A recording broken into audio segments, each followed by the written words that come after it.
Ուրեմն դուք գիտեք, որ մենք սկսեցինք ուսումնասիրել Աստծո օրենքը 10 պատվիրանները։ Կարծում եմ շատ հետաքրքիր է, եթե դրանց նայում ենք Նոր Գիտականի տեսանկյունից։ Գիտեք, Հին Գիտականում շատ ավելի պարզ էր։ Ամեն ինչ գտնվում էր մարդու ներսից դուրս։ Ու շատ հեշտ էր, որ մարդը կարողանար տեսնել ինքը պաշտում Աստծուն, ինչպես է պաշտում Աստծուն, ում հետ ինչպիսի վերաբերմունք ունի, որովհետև ամեն ինչ գտնվում էր իրենից դուրս։ Նոր Գիտականը մի քիչ ավելի բարդացնում է իրադրությունը։ Մատը Աստված դնում է մարդու սրտի վրա ներսում։ Ասում է քո ներսում ինչպիսին է։ Իհարկե դրանք ներսն ու դուրսը բոլորովին իրարից անկախ չեն։ Ինչ որ կատարվում է մարդու դրսում, մարդու հարաբերությունների աստվածապաշտության մեջ, այդ բոլորը բխում է մարդու սրտից։ Հիսուսը ասաց բերանը խոսում է սրտի ավելացրածից կամ սրտի լեցունությունից։ Հիսուսը ասաց ցանկացած անոթի ներսը մաքրեք, դուրսը ինքն իրեն մաքուր կլինի։ Այսինքն երբ որ մի մարդու գործողությունները, իր կյանքը, խոսքերը դեռ մաքուր չեն, ուրեմն ներսում ինչ որ մի բան մաքուր չի։ Ամեն դեպքում մենք նայելու ենք Հին Գիտակարանի օրենքին 10 պատվիրաններին հատկապես Նոր Գիտականի տեսանկյունից։ Անցած անգամ մենք կարդացինք իրար հետ ուսումնասիրեցինք առաջին պատվիրանը։ Հիշում եք որն էր դա։ Ես եմ Եհովան քո Աստվածդ, որ քեզ Եգիպտոսի երկրից ծառայության տնից հանեցի, ինձանից բացի ուրիշ աստվածներ չունենաս։ Այսօր պիտի կարդանք երկրորդ պատվիրանը, դա գրված է երկրորդ Օրինաց 5-րդ գլխի 8-ից 10-րդ խոսքերում։ Եվ իրար հետ պիտի ուսումնասիրենք։ Երկրորդ պատվիրանը այսպես ասում մեզ. Դու քեզ կուռք չշինես, ոչ էլ վերը երկնքի մեջ կամ վարը երկրի վրա, կամ երկրի տակ ջրերի մեջ եղած մի բանի նմանությունով։ Նրանց երկրպագություն չանես ու նրանց չպաշտես, որովհետև ես քո Տեր Աստվածդ նախանձոտ Աստված եմ, որ հատուցում եմ հայրերի անօրենությունները որդիների վրա, մինչև նրանց 3-րդ ու 4-րդ ազգը, որոնք ատում են ինձ, եւ ողորմում եմ նրանց մինչև 1000 ազգը, որոնք սիրում են ինձ, ու իմ պատվիրաններս պահում են։ Շատ բուրըն լիքը մի արտահայտություն է խոսքը, ուղղված Աստծո ժողովրդին։ Դեսենց սկզբից ասացի, չէ՞ որ այս 10 պատվիրանները ուղղված չեն անհավատներին, հեթանոսներին, սրանք ուղղված են հատկապես քրիստոնյաներին, ուղղված է հավատացյալներին, նրանք ովքեր Աստծունն են արդեն։ Դրա համար արժի, որ մենք շատ մանրամասն սրանով ուսումնասիրենք մեր սրտերը, ճանաչենք, թե մենք իսկապես ինչպիսին է մեր աստվածապաշտությունը ու դրան համեմատ ուղղենք մեր սրտերը ու ապրենք ճիշտ։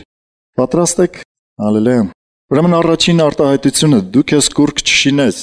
Մի արտահայտություն, որ Աստված խոսեց իր ժողովրդին, ասեց դու քեզ կուռք չշինես։ Իրականում սա առաջի պատվիրանի շարունակությունն է, շատ մաքուր, հստակ, սահուն շարունակությունն է։ Դու քեզ կուռք չշինես։ Ուրեմն եբրայերեն կուռք բառը ինքը ունի մի արմատ, որը նշանակում է քանդակել կամ պատրաստել։ Հենց կուռք բառը դա է նշանակում, այսինքն կարծես թե Աստված ուզենա ասի սարքած բաներ չպաշտես։ Քեզ համար Աստված չսարքես, այս ձևի արտահայտություն ուզենա անի Աստված։ Ասում է դու քեզ կուռք չշինես։ Իրականում կուռքերը դրանք դրսում կատարվող բաներ չեն, եւ թե նայենք Հին Գիտակարանին, ինչ էր տեղի ունենում Հին Գիտակարանում։ Բոլոր մարդկանց սրտում, հոգու խորքում կա այն հավատքը, որ կա Աստված։ Բայց մարդիկ, որ չեն ճանաչում Աստծուն, իրենց համար աստվածներ են ընտրում։ Ժամանակին մարդիկ իսկապես վախեցել են հոգևոր երևույթներից, որովհետև դրանք շատ ակնհայտ են եղել կյանքում։ Իրենք սկսել են պաշտել ինչ որ առարկաներ, ինչ որ բաներ, որոնց հետ կապել են իրենց հաջողությունները, անհաջողությունները։ Ու բոլոր բաները, բացի ճշմարիտ Աստծուց եղել են կուռքեր, այսինքն սարքված բաներ, սարքովի բաներ։ Նույն խոսքը այսօր ուղղված է քրիստոնյաներին, քեզ համար կուռք չսարքես, սարքովի բաներ չունենաս քո աստվածապաշտության մեջ։ Ուրեմն հին ժամանակներում դա հիմա էլ չի բացառվում, ու հեթանոսությունը հիմա էլ զբաղված է կրապաշտությունով։ Ինչ էին անում, վերցնում էին մի արձանիկ, իրենց երևակայության պատկերացրածի ձևով պատրաստում էին այդ արձանիկը, կարող փայտից սարքեին, քարից կամ էլի շատ տարբեր բաներից, ոսկուց, արծաթից, թանկարժեք լիներ, դնում էին, երկրպագում էին նրանց, զոհեր էին մատուցում, ու իրենք համարում էին, որ իրենք Աստված են պաշտում։ Ու որովհետև կյանքը շատ բազմազան բաժիններ ունի, բազմազան ոլորտներ ունի, իրենք բազմազան աստվածներ էին սարքում, բազմազան կուռքեր էին սարքում, կարծես թե ամեն մի կուռքը պիտի իշխեր մարդու կյանքի մի որոշակի բաժնի վրա։ Ինչ որ մեկը բերքատվության, ինչ որ մեկը անասնապահության, ինչ որ մեկը եղանակի, գիտեք աստվածների ինչ բազմություն է եղել։ Ու Աստծո խոսքն ասում է դու քեզ կուռք չշինես։ Այսինքն չի լինի, որ դու սարքես նման մի բան, ու պաշտես միայն ճշմարիտ Աստծուն։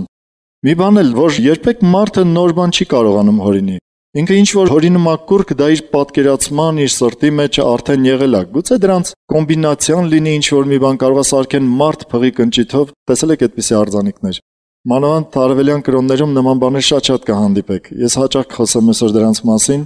բայց դրանց համեմատությունը մեր քրիստոնեական կյանքի հետ անպայման պետք են, որովհետև իրականում Կուրքերը դրսում չեն լինում, կուրքերը ներսում են լինում։ Երբ որ մարդը վախենում է, որ իր կյանքում հանկարծ օրինակ իր հաջողությունը պակաս կլինի, ինքը սկսում է նայել, թե ինչից է կախված իր հաջողությունը, ու կարա իր համար շատ հարմար մի կուրք սարքի։ Ու պաշտի դրան երկրպագի ասի սրան հանկարծ չկպնեք սրան, որ կպնեք իմ հաջողությունս կգնա։ Այնինչ չգիտի, որ դրանով ինքը սատանա է հրավիրում։ Մեկը մի շատ հետաքրքիր բանաձև էր գրել կուրքերի համար, ճիշտն ասած բավականին ընդունելի է քրիստոնեական կյանքում։ Դրա համար ուզում եմ ուղղակի ասեմ ձեզ այդ բանաձևը։ Ինքը ասում էր այսպես. կուրքը այն է, ինչին ապավինելով մենք խաղաղություն ենք ձեռք բերում, կամ ինչին որ տալիս ենք մեր ուժերը, մեր զորությունը։ Պատկերացնում եք, կուրքը այն է, ինչի վրա հենվելով, ապավինելով դու կարողանում ես խաղաղություն ձեռք բերել։ Բացի ճշմարիտ Աստծուց, ամեն ինչ, ինչի վրա դու կարողանում ես հենվելով խաղաղություն ձեռք բերել, դա կուրք է դառնում։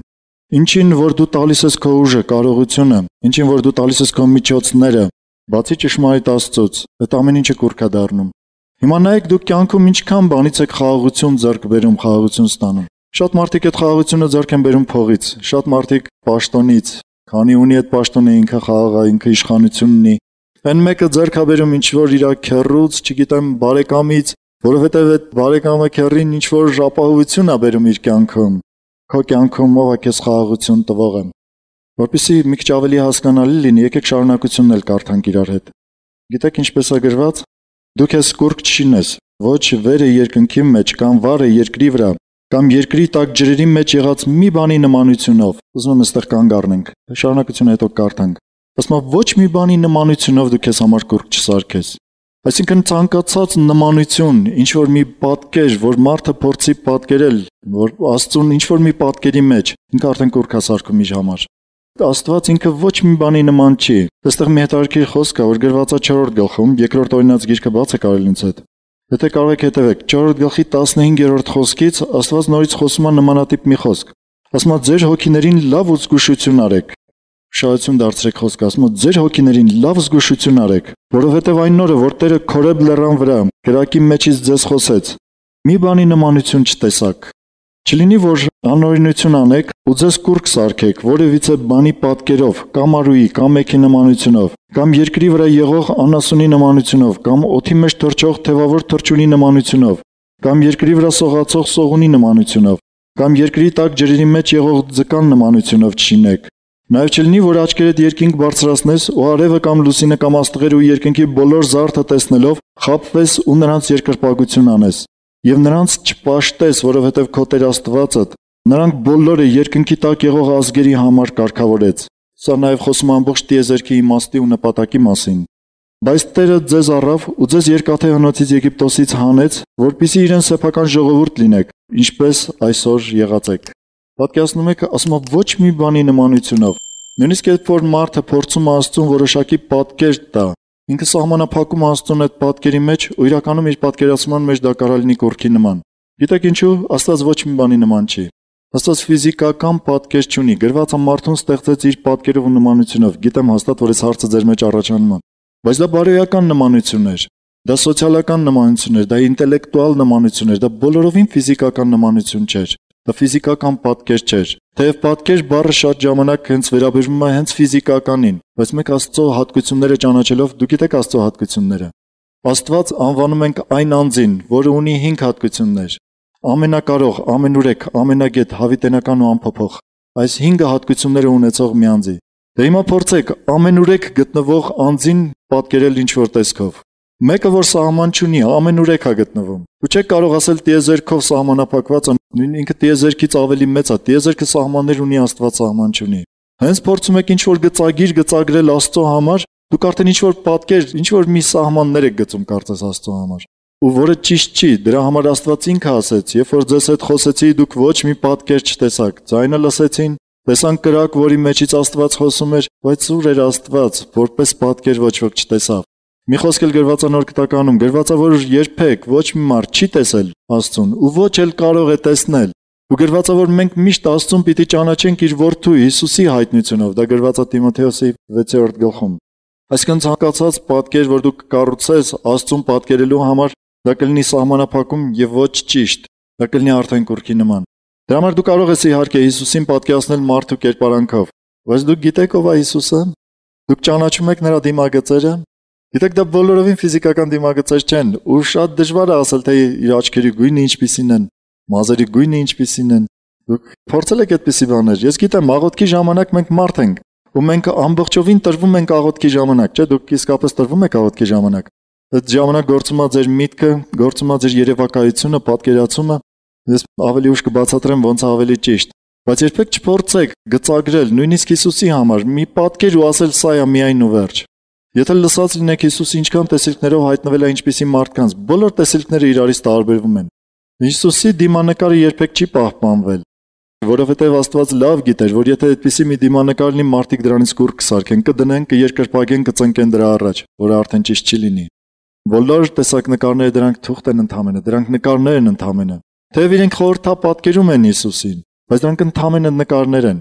Իրականում ինքը հոգի է ու հոգով է գտնվում մեր մեջ։ Այստեղ ինքը ներկա է, չէ՞, ներկա է հոգով, ոչ թե մարմնով։ Ու մենք իր հետ հաղորդակցվում ենք հոգով։ Սրա մասին մի քիչ ավելի ուշ։ Ուրեմն Աստծո պատվերն էր, որ ոչ մի բանի նմանությունով քեզ համար կուրկ չսարքես։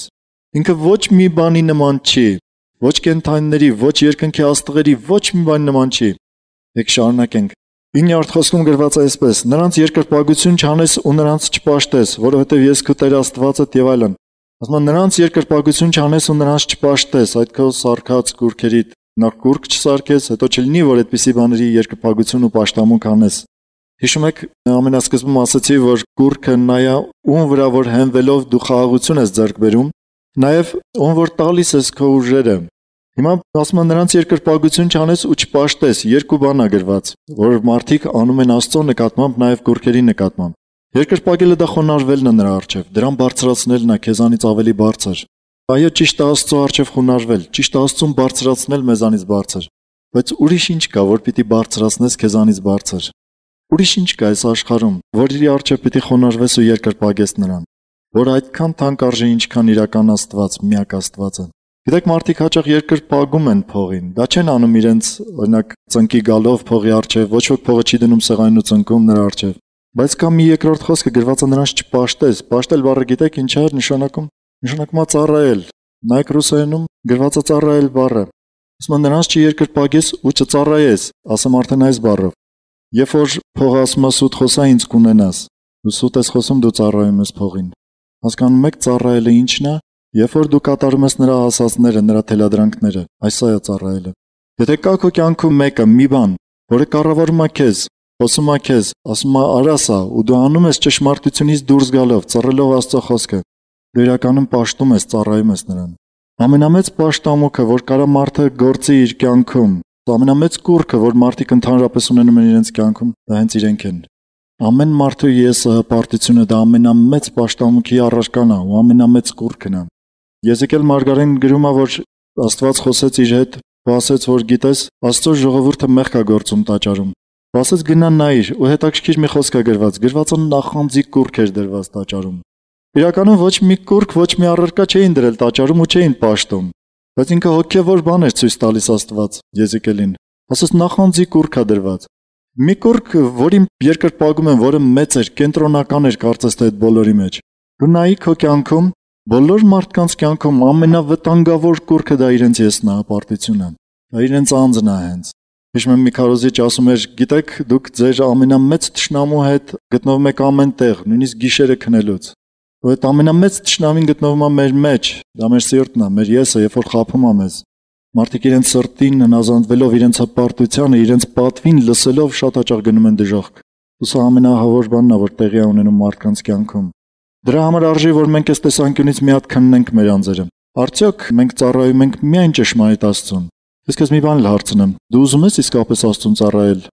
Ինչն է խանգարում քո կյանքում, որ դու ծառայես Աստծուն։ Այսինքն ում ծառայելն է քեզ խանգարում, կամ ինչին ծառայելն է քեզ խանգարում, որ դու ծառայես Աստծուն։ Եթե կա այդպիսի մի բան, որին ծառայելը քեզ խանգարում է, որ դու ծառայես Աստծուն, հենց դա է քո կուռքը։ Զգուշացիր դրանից։ Կուռքեր կարան լինեն առարկաներ, կուռքեր կարան լինեն մարդիկ, կուռքեր կարան լինեն երևույթներ, ամեն ինչ կարա լինի կուռք, որ ասում եմ երևույթ, մի մտածեք կայծակ, ամպրոպ, օրինակ աշխատանքը կարա լինի կուռք մարդու համար։ Մարդը ինքան նվիրվի դրան, որ ուրիշ ամեն ինչ բաց թողնի։ Հավատացյալները ամենաշատը ծառայությունները Աստծուն ծառայելու իրենց նվիրվածությունը ինչի պատճառով են բաց թողնում։ Մի պահ մտածեք դուք կտեսնեք այդ բոլորը։ Ոչ թե Աստված չի ուզում, որ դուք աշխատեք բոլորովին հակառակը, ինքը չի սիրում ծուլությունը ու հակառակ ուզում է, որ դուք աշխատեք։ Բայց երբ որ դա դառնում է քո կյանքի միակը, կարծես թե ել ուրիշ բան չկա։ Մարդիկ մեկ-մեկ այնպես են նվիրում աշխատանքի, որ կարծես թե դրա համար են ծնվել։ Ընտրում ճիշտ հասկացեք, սա պետք է ճիշտ բալանսի մեջ լինի։ Քո աշխատանքն էլ պիտի ծառայի Աստծուն։ Քո կյանքում ինչ կա ընդհանրապես, այդ ամեն ինչը քո կյանքի պետք է ծառայի Աստծուն։ Այսօր պետք է միշտ հաշվի առնել։ Գիտեք, արևելյան կրոններում մանավանդ Հնդկաստանում հաշվել են չգիտեմ քանի հազար աստված կան, ու իրենց ամեն գյուղում կարող են մի քանի աստված ունենան։ Այդպիսի մի երկիր է դա, այդպիսի մի միջավայրում են ապրում մարդիկ։ Իրենց համար դա սովորական է, իրենք ծնվում, մեծանում են, տեսնում են իրենց հայրերի, պապերի մոտ նման պաշտամուկ, ու իրենք էլ դառնում են այդպիսին, իրենք մեղավոր չեն, որ ծնվում են դրա մեջ։ Մի այսպիսի պահ կա։ Հիշում եմ նույնիսկ հայերից մեկը, մի հայ ինձ ասեց, ասում օրինակ հնդիկների համար կովը իրենց աստվածն է, որովհետև իրենց ընտանիքը պահում է։ Ասում եմ, ինչ էժան աստված է, կարելի է դրան ուղղակի մորթել ու ուտել, ըտ Աստծուն,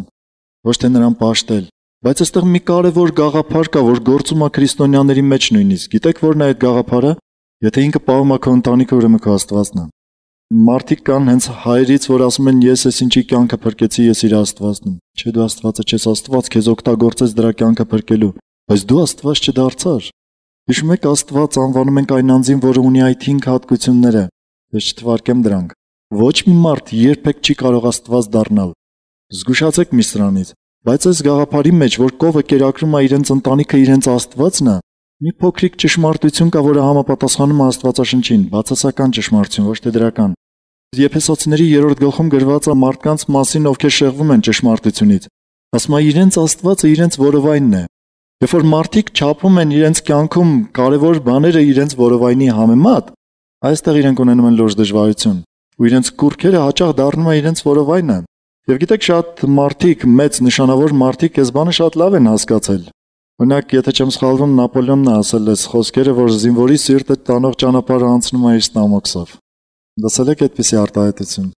Զինվորի սիրտը տանող ճանապարհը անցնում է իր ստամոքսով, այսինքն լավ կերակրի ինքը քեզ հաստատ կսիրի, ինքը քեզ նվիրված կլինի։ Սա ճիշտ դիրք չի։ Մենք պաշտում ենք մի Աստծո, միակ ճշմարիտ իրական Աստծուն, որը հոգ ստանում է մեր ստամոքսի համար, հոգում է մեր ստամոքսի համար, բայց շատ հաճախ էլ ինքը սոված է թողում մեզ դաստիարակելու համար։ Դու կպաշտես այդպիսի Աստծուն, որը ուղղակի քեզ հոգալու համար չի։ Ճիշտ Աստծուն պաշտողը գիտեք որ նա որ չի ուզում Աստծո ունեցվածքը, Աստծո ամենակարողությունը, նրա ամենագիտությունը, նրա հրաշքներ գործելը, այլ իրեն Աստծուն է ուզում։ Այս դեպքում դու պաշտամունքի առարկա կունենաս միայն ճիշտ Աստվածը, հակառակ դեպքում ամեն ինչ կուռք կդառնա քո համար։ Նույնիսկ Աստծո կարողությունը, Աստծո ունեցվածքը, եթե քեզ համար ավելի թանկ դառնա, քան Աստված անձը, սա արդեն կռապաշտություն է դառնում։ Երկրպագություն չանես ու չպաշտես։ Գիտեք, օրինակ մարդուն պաշտելը սա ամենավտանգավոր բաներից մեկն է։ Մի փոքր բան ասեմ սրա համար, որովհետև հաճախ մարդը կարա դառնա կուռք։ Գիտեք ինչու, մարդուն պաշտելը այնպես չի լինում, որ մարդուն նստացնում են միտեղ երկրպագում են նրան ու ասում են դե ասա մենք անենք։ Բայց երբ որ դու ձգտում ես մարդու համար հաճելի եղած անել, սա էլ մարդու պաշտամունք է դառնում։ Երբ որ դու ձգտում ես ինչ-որ մեկին հաճեցնել, սա էլ մարդու պաշտամունքն է։ Ճիշտ քրիստոնյան Աստվածապաշտը պիտի ձգտի միայն Աստծուն հաճեցնելու վերջ։ Եթե դու ամեն ինչ անես Աստծուն հաճելի ձևով, ինքը քեզ շնորհքել կտա, ինքը քեզ ամեն ինչ կտա։ Չեմ ուզում ուրիշ տեղ տանեմ, որ դու միշտ մարդկանց հաճելի կլինես, բոլորովին հակառակը կարող է բոլորովին մարդկանց հաճելի չլինես։ Ես շատ հաճախ եմ լսել լավ նվիրված քրիստոնյաներից, որ մարդկանց ասել են. «Լավա, քեզ նեղացնեմ, քան թե Աստծուն»։ Մեկը պատմում էր, որ իրեն ստիպում էին, որ ինքը խմեր։ Ասում էր. «Ես քրիստոնյա եմ, ես ոգելից խմիչներ չեմ խմում»։ Ստիպում էին, դու մեզ նեղացնում ես, այսպիսի արտահայտություններ են օգտագործում ընդհանրապես, որ փորձում են խմել տալ։ Դու վիրավորում ես, չգիտեմ, ու կանգնել էր հստակ ամուր իր դիրքի վրա ու ասել էր. «Լավա, որ դուք նեղանաք ինձանից, քան թե Հիսուսը»։ Ում ես ձգտում կյանքում հաճելի լինել։ Դա էլ կլինի քո պաշտամունքի առարկան։ Եթե ճշմարիտ Աստծուն դու ճիշտ ճանապարհի վրա ես, եթե մարդուն դու սխալ ճանապարհի վրա ես։ Հաճախ մարդիկ դա անում են սխալ սիրուց ելնելով։ Օրինակ իրենց երեխաներին այնքան շատ են սիրում, որ մի հատ չեն ուզում ասեն, որ մի հարցում մերժել չեն ուզում։ Բայց գիտեք, երեխաներին պետքա վերաբերվել ճիշտ, ոչ թե իրենց հաճելի ձևով։ Եթե դուք ճիշտ վերաբերվեք, երեխաները ճիշտ կմեծանան, ճիշտ բնավորության դեր մարդիկ կլինեն։ Բայց որ դուք ձգտում եք այդ երեխային միշտ իրեն հաճելին անել, մի օր կրակն եք ընկնել իր ձեռքը,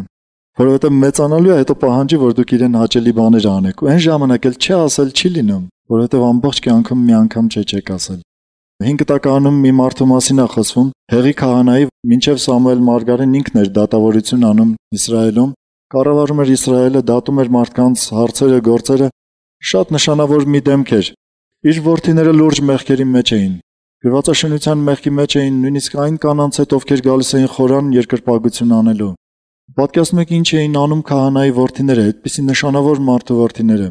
Ու պատճառը գիտեք գրված է այնտեղ։ Ասում է, որովհետև ինքը ամբողջ կյանքում ոչ մի անգամ խիստ չհանդիմանեց իր երեխաներին։ Աստվածը ասում է խոսքը։ Մեզանից չենք օրինում, գրված Աստվածաշնչում, ասում է, որովհետև ոչ մի անգամ իր երեխաներին խիստ չհանդիմանեց։ Ու միտեղ էլ տեսնում ենք, որ ինքը իր երեխաներին իսկապես հանդիմանում է, բայց գիտեք ինչպես։ Ասում է, տղաներ ջան, լավ չի, որ այդպիսի բաներ եք անում։ Միթե նման մեղքի մեջ գտնվող մարդկանց այդպես են հանդիմանում։ Գրվածը կաշառք էին վերցնում, ծռում էին դատը մարդկանց, այսպիսի բաներ գործողներին այդպես են հանդիմանում։ Աստված ինքը այդպիսին չի։ Երբ որ մարդը շարժվում է իր զգացմունքներով, ոչ թե ճշմարտությունով, ինքը լուրջ դժվարություններ է ունենում, ու իր կյանքում կառակուրքերի բազմություն ունենա։ Ու հաճախ կարա մտածի, ինչու իմ կյանքում դժվարությունները շատ են։ Այսքան փորձում եմ մարդկանց հաճելի եղածը անել, բայց մարդիկ անընդհատ ինձ դեմ են դուրս գալիս։ Գիտեք, դա Աստված է անում։ Ես շատ եմ նկատել այսպիսի բան։ Մեկ էլ ասում են, «Էս ինչը գիտես ինչ լավն է», մեկը կար այդպեսին, շատ կենտրոնանում էր մարդկանց վրա ու այսպես գովում էր, ասում էր, «Էս ինչ այնքան լավն է»։ Կատարյալ է աշխատանքի մեջ, սրա մեջ, նրա մեջ։ Հաջորդ պահին հենց ինքը դժվարություններ ունենում այդ մարդու հետ, գալիս էր ու բոլորին հակառակներ ասում, «Ինչ վատ մարդ է, սենց»։ Երբ որ մի քանի անգամ այդ բանը կրկնվեց իր կյանքում, ես նկատեցի, կանչեցի, ասեցի, «Գիտես ինչ է քո կյանքում կատարվում»։ Ոչ մի մարդու մի աստվածացրու։ Միայն Աստվածը, որ կատարյալ է ամեն ինչում, բարության մեջ, քեզ վերաբերմունքի մեջ, միայն քեզ կվերաբերվի ճշմարտության խոսքով ու վերջ։ Ցանկացած մարդու փորձիր բարձրացնել, ցանկացած մարդկային խմբի փորձիր ասել, որ կատարյալը լավն է, չգիտեմ ինչ, հաջորդ պահին նրանց հետ ես դժվարություն ունենալու, որովհետև Աստված նախանձոտ Աստված է։ Շարունակենք։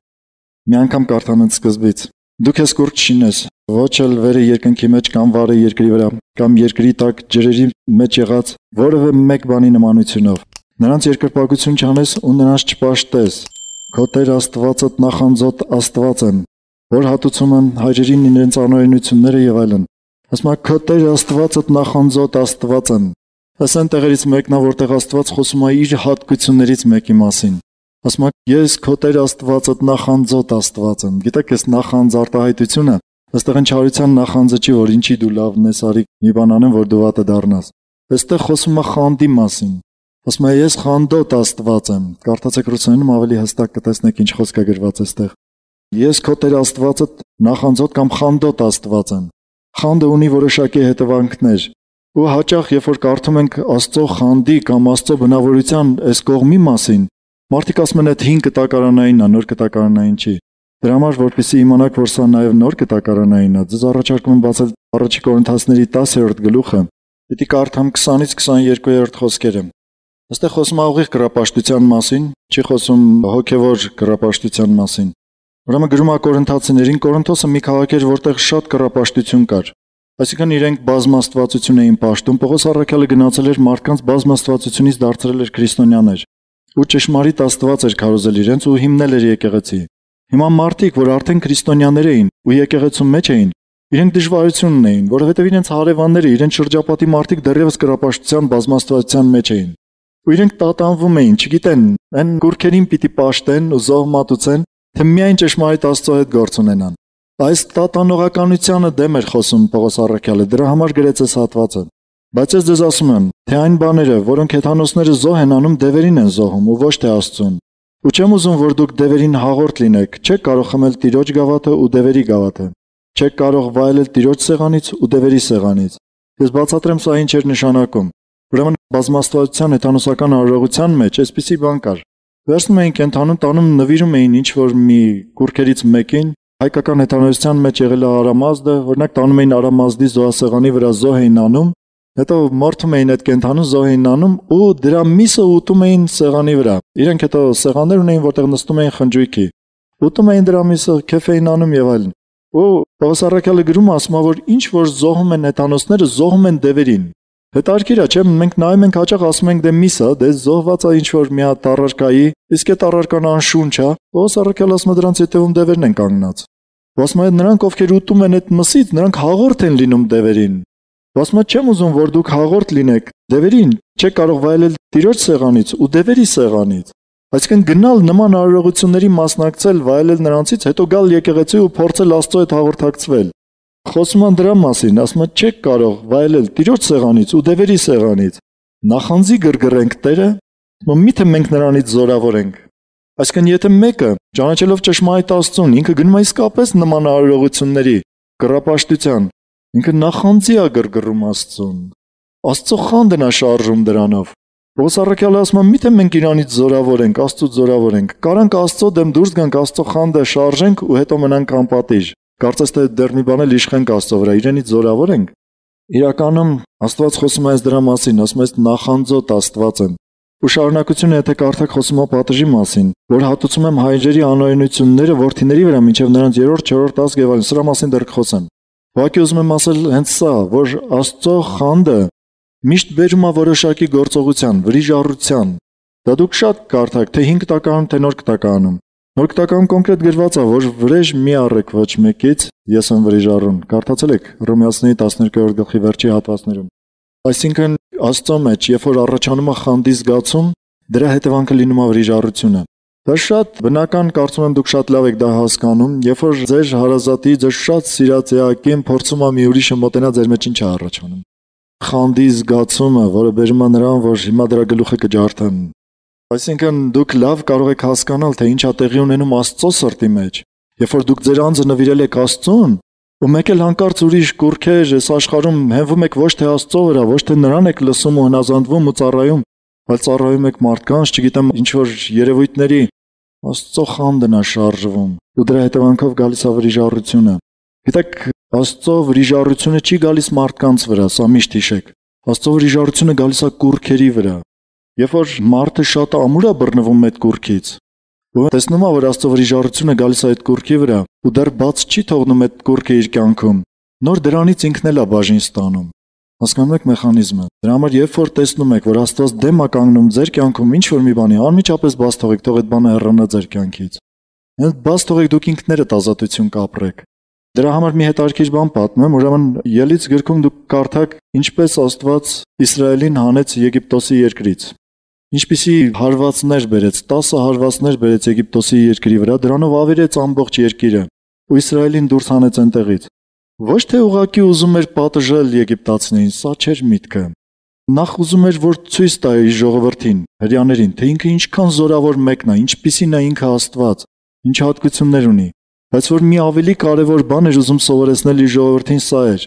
որ ես եմ միակ Աստվածը։ Ու գիտեք, այն բոլոր հարվածները, որ բերում էր Եգիպտոսի վրա, հենց եգիպտացիների աստվածների վրա էր բերում։ Օրինակ գորտերը, որ շատացան, հետո այդ գորտերը սատկեցին։ Գիտեք, որ իրենք եգիպտացիները գորտ էին պաշտում։ Այն որ Նեղոսի ջուրը դարձավ արյուն, իրենք այդ Նեղոսի գետը պաշտում էին, որովհետև իրենց կյանք էր տալիս։ Եգիպտոսին ծանոթ եք, ժամանակակից Եգիպտոսին։ Անապատը բոլորովին, Սահարայի անապատի ամենահյուսային շրջանն է ընկնում։ Ու այդ անապատի պայմաններում միակ մեծ գետը, որ կար, դրա շուրջը հավաքված էր ամբողջ այն ժամանակվա պետությունը, մարդիկ բնակվում էին այդտեղ ու իրենք կյանք էին ստանում, դրա համար իրենց համար Աստված էր այդ գետը, պաշտում էին, զոհեր էին մատուցում գետին։ Ու Աստված այդպիսի գետը արյուն դարձրեց։ Իր բոլոր պատիժները գալիս էր դրանց վրա։ Իրենք պատղաբերություն էին սպասում երկնքից, Աստված երկնքից ուժեղ կարկուտ տվեց նրանց վրա։ Հիշում եք, այդ բոլոր պատիժները Եգիպտոսի աստվածների պատիժներն էր։ Ու Ելից 12-րդ գլխում 12-րդ խոսքում 12-րդ գլուխը այն գլուխն է, որտեղ արդեն խոսում էր, որ զատիկը պիտի արվի, ու մարդկանց եգիպտացիների անդրանիկ երեխաները պիտի մահանան, ու դրանից հետո Իսրայելը պիտի դուրս գա։ Անդրանիկները գիտեք, իրենց ամենամեծ կուրքերն էին։ Անդրանիկ երեխան ընտանիքում դա ամենամեծ կռապաշտությունն էր Եգիպտոսում։ Ու Փարավոնի անդրանիկ տղան դա հաջորդ Փարավոնն էր, որը պաշտամունքի առարկա էր ու ամբողջ Եգիպտոսը պիտի պաշտեր Փարավոնին որպես Աստված։ Աստված պատիժ բերեց հենց աստվածների վրա։ Ելից 12-ի 12-րդ խոսքում Աստված ասում է, ես Եգիպտոսի աստվածների վրա դատ պիտի անեմ։ Որոշ թարգմանություններում կկարդաք իշխանների, բայց բնագրում գրված աստվածների։ Հավանաբար այդ թարգմանությունները թարգմանելիս թարգմանիչը չի կարողացել ընկալի, թե ինչպես կարելի էր աստվածների վրա պատիժ բերել, աստվածներին պատժել, դատել։ Բայց Աստված կոնկրետ ասում է, որ ես Եգիպտոսի աստվածների վրա դատաստան պիտի կատարեմ։ Ու ինքը կատարեց այդ դատաստանը, որովհետև այն բոլոր բաները, ինչին որ եգիպտացիները պաշտում էին, դրանց բոլորին ոչնչացրեց ու դրանք իրենց եգիպտացիների համար դարձան կարծես պատուհասներ։ Ու վերջին գիշերը նույնիսկ անդրանիկները, որ մեռան, ամբողջ Եգիպտոսը սուքի մեջ էր, որովհետև իրենց աստվածները հերթով մահանում էին ու ոչնչանում էին։ Ճշմարիտ Աստծո ձեռքում։ Սա մեզ գիտեք ինչ է սովորացնում։ Այն որ երբ որ մենք էլ մեր կյանքում ինչ որ կուրքեր ունենանք ու դրանք պինդ պահենք, Աստված դրանց վրա բերելու է պատիժներ ու քանդելու է այդ կուրքերը, որովհետև ինքը չի ուզում, ինքը խանդում է, երբ որ իր ժողովուրդը ուրիշ մի բանի է պատկանում։ Այդ խանդը ստիպում է, որ ինքը գործի այդ վրիժառությունը։ Մի ուրիշ դեպք պատմեմ, նորից 5 տականում Հոբ անունով մի մարդ կար, արդեն գիտեք ինչ եմ ասելու։ Մի օրվա մեջ կորցրեց իր բոլոր ունեցվածքը, 10 երեխա։ Մի օրվա մեջ, գիտեք ինչ է գրված Հոբի համար։ Հենց առաջի գլխի սկզբից գրված է այսպիսի խոսքեր, որ ինքը 10 երեխա ուներ, 7 տղա, 3 աղջիկ, իր տղաները քեֆչի մարդիկ էին։ Օրական մեկը իր եղբայրներին, քույրերին հավաքում էր իր տանը ու քեֆ էր կազմակերպում։ Շատ հարուստ էին, մտածելու բան չունեին, թե ինչքան են ծախսում։ Հազարներով հոտեր ունեին, նախիր ունեին, ուղտեր ունեին, ամեն ինչ, ծառաներ ունեին շատ, ոչ մի բանի կարիք չունեին նյութականի, կարծես թե դժվարություն չէին քաշում։ 10 երեխա հավաքում էին ամեն անգամ մի եղբոր տանը ու քեֆ էին անում։ Ասում են, հենց որ քեֆի այդ շրջանը վերջանում էր, արդեն կարծես թե 7 օրը մեկ է ստացվում, չէ՞։ Հենց այդ շրջանը վերջանում էր, Հոբը կանչում էր իր երեխաներին ու միած սրբում էր, ասում էր չլինի խմած ժամանակ հանկարծ Աստծուն մի վատ բան ասած լինեն։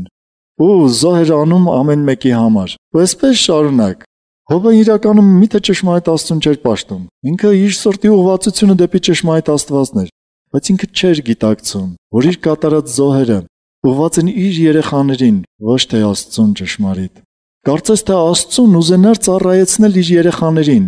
Մի պահ ուշադիր եղեք։ Ինքը կարծես թե ուզենար, որ ճշմարիտ Աստծո զորությունը, կարողությունը պաշտպանության ծառայեր իր երեխաներին։ Ու իր հիմնական սրտի դժվարությունը հենց իր երեխաներն էին։ Երբ որ եկավ այդ պատուհասը մի օրվա մեջ ու 10 երեխաները մեռան, Հոբը մի պահ լուռ նստեց, հետո սկսեց անիծել իր ծննդյան օրը, այդ վշտի մեջ բոլոր մարդիկ էլ կարող են այդ պահերը ապրած լինել։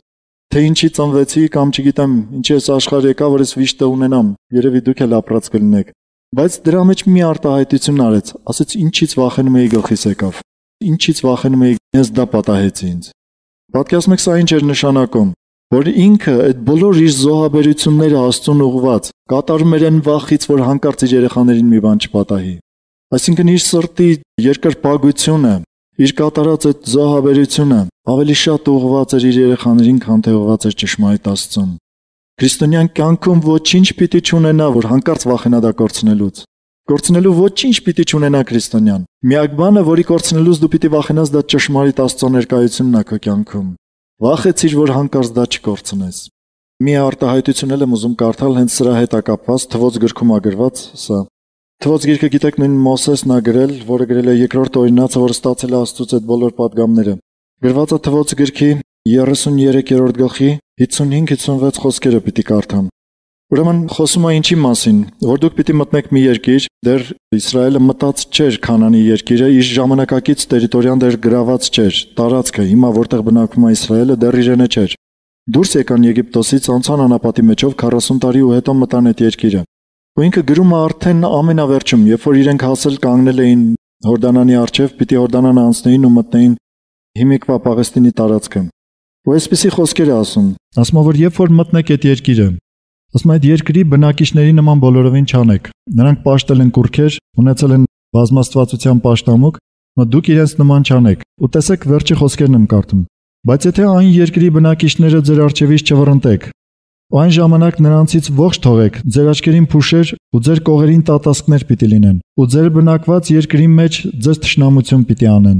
Եվ պիտի լինի, որ ինչ որ նրանց անելու մտածել էին, նույնը ձեզ պիտի անեմ։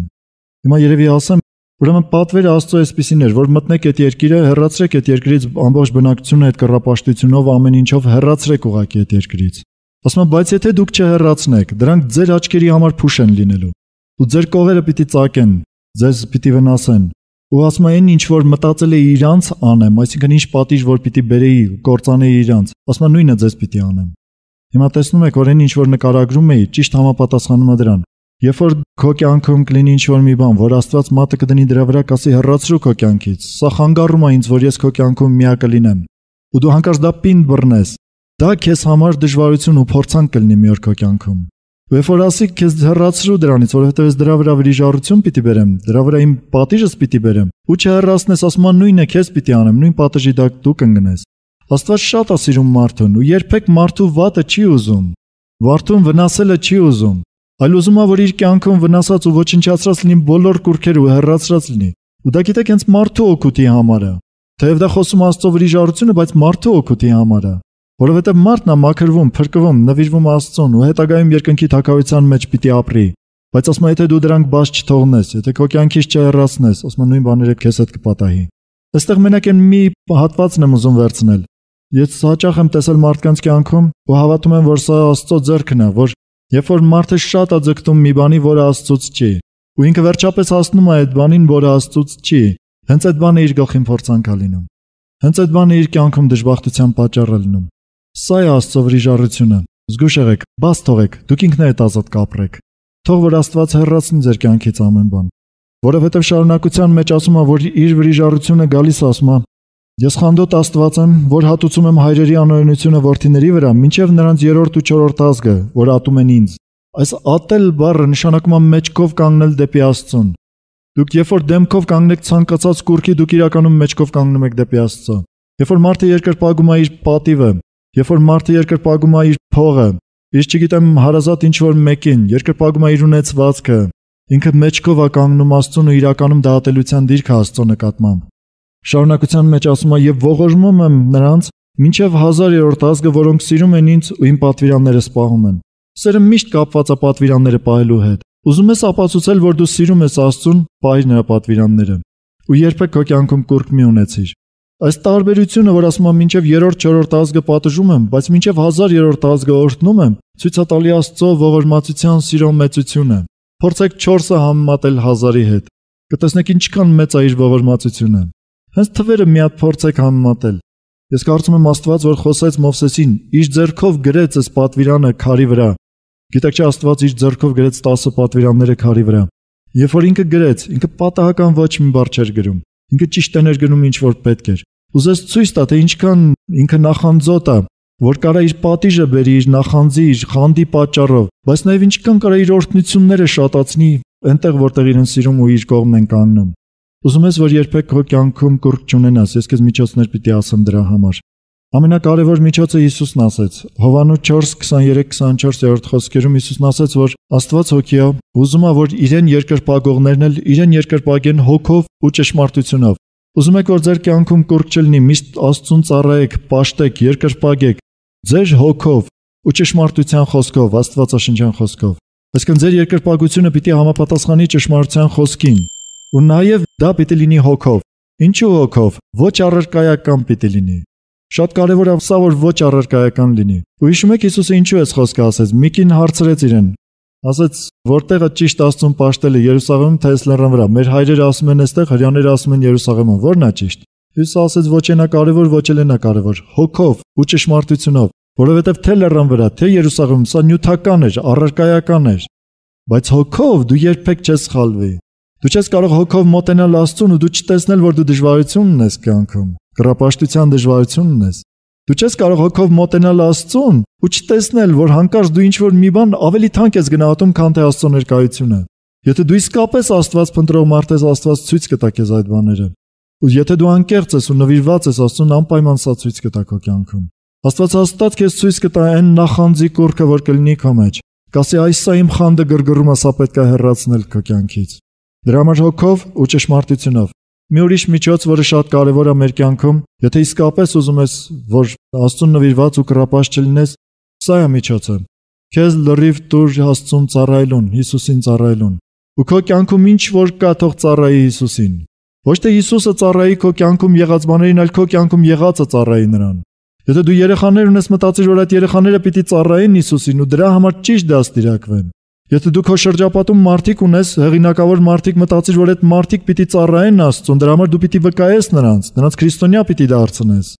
Երբ որ քո կյանքում գալիս է փող, դու մտածիր, որ այդ փողը պիտի ծառայի Աստծուն։ Ու ոչ թե հակառակ Աստված պիտի քեզ ծառայի, որ քեզ շատ փող տա։ Հասկանում եք ինչ եմ ասում։ Եթե ուզում ես ազատ լինել բոլոր կուրքերից ու նվիրված, պիտի ամբողջ կյանքիդ պարունակությունը ծառայի Աստծուն։ Բայց դա դու ես անելու։ Ինչպես դու ես սարքում քո կյանքի կուռքերը ու Աստված քեզ ասում է կուռք չսարքես, այնպես էլ դու ես այդ բոլորը տալիս Աստծուն ծառայելուն։ Մի միջոց էլ ասեմ, եթե իսկապես ուզում ես նվիրված լինել Աստծուն, մյուս միջոցը սա է՝ միշտ փնտրիր հոգևորը նյութականից առավել։ Միշտ քո կյանքում հոգևորը դիր նյութականից առավել։ Հիսուսի այն խոսքերը, որ ասեց. «Առաջ փնտրեք երկնքի թագավորությունն ու նրա արդարությունը, մնացած բաները կտրվեն ձեզ»։ Գիտեք ինչու՞։ Որովհետև առանց երկնքի թագավորության, եթե դուք ուրիշ բաներ ունենաք, դրանք կուռքեր կարող են լինել ձեր կյանքում։ Դրանք կարող են դառնալ կուռքեր։ Իսկ Աստված չի ուզում, որ դրանք կուռք դառնան։ Դրա համար հաճախ կարա նյութական բաները պակասեցնի ձեր կյանքում, ցածրացնի, ոչնչացնի, որպեսզի մնա հոգով Աստծուն պաշտելը։ Ուրեմն ձգտեք, եթե ուզում եք, որ իսկապես նվիրված լինեք Աստծուն, չգիտեմ դուք այսօրվա խոսքի մեջ տեսաք արդյոք, որ ձեր կյանքում կան բաներ, որոնք ստիպում են ձեզ ծառայել իրենց։ Դուք տեսաք բաներ ձեր կյանքում, որոնք կարող են գրգռել Աստծո խանդը ձեր նկատմամբ։ Դուք հավանաբար անկեղծ քրիստոնյաներ լինելով հավանաբար տեսաք նաև, որ շատ բաներ կա ձեր կյանքում, որ Աստված իր մատը դնում է դրանց վրա ու ասում է ազատվիր սրանցից։ Ոչ թե դու բռնված ես դրանցով, հակառակը դու ես բռնել դրանց։ Գիտեք չէ՞ սրա տարբերությունը։ Ոչ մի քրիստոնյա, վերստին ծնված մարդ, գերի չի լինում ոչ կուռքերի, ոչ մեղքի, հակառակը ինքն է բռնում դրանց։ Բաց թող հեռանան քո կյանքից ու ինքդ նվիրվիր Հիսուսին։ Այն քո սրտի ձեռքերը, որոնք բռնել են փողը, եսը, հպարտությունը, չգիտեմ քո շահը, քո հաճելի ապրելակերպը, հազար մի բան կարա լինի այս կյանքում մարդու կռապաշտությունը։ Թող այդ ձեռքերը բաց թողնեն դրանք ու բռնեն Հիսուսին։ Այս դեպքում դու օրհնված կլինես։